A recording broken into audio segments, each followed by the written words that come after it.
Talagang malakas dahil yung bahay namin, yung may kunting gasolinahan po ako, nakita ko talagang umuuga, na yung sasakyan namin na nakaparada sa harap, kita mo talaga na gumagalaw.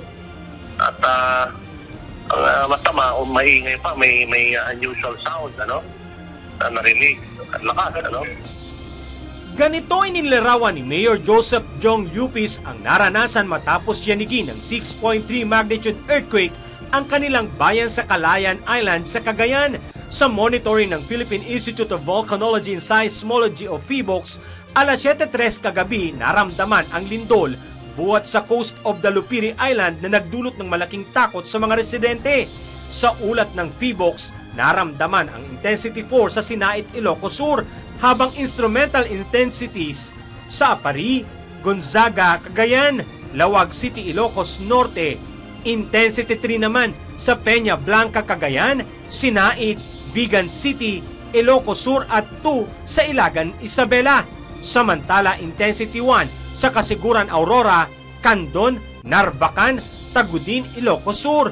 Umabot na rin sa 79 ang naitalang aftershock simula kagabi ng ahensya, bagay na nagbibigay pangamba sa maraming residente ng isla.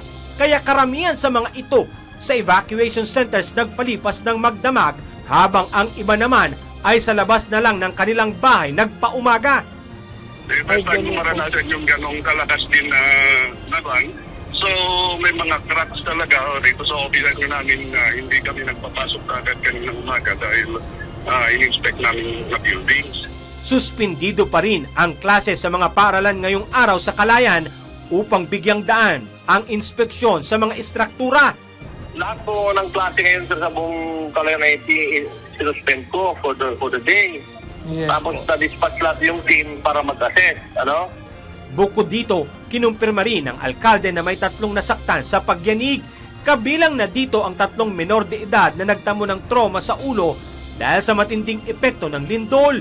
May mga nakitang bitak din sa mga gusali at kalsada, habang may 2 residential houses ang partially damaged dahil sa lindol. Sa kabuuan, may 20 individual ang nananatili sa evacuation center dahil na rin sa takot sa aftershocks. Alan Manansala, UNTV News and Rescue. Diyos ang aming sandigan, serbisyo publiko ang aming pinahahalagahan.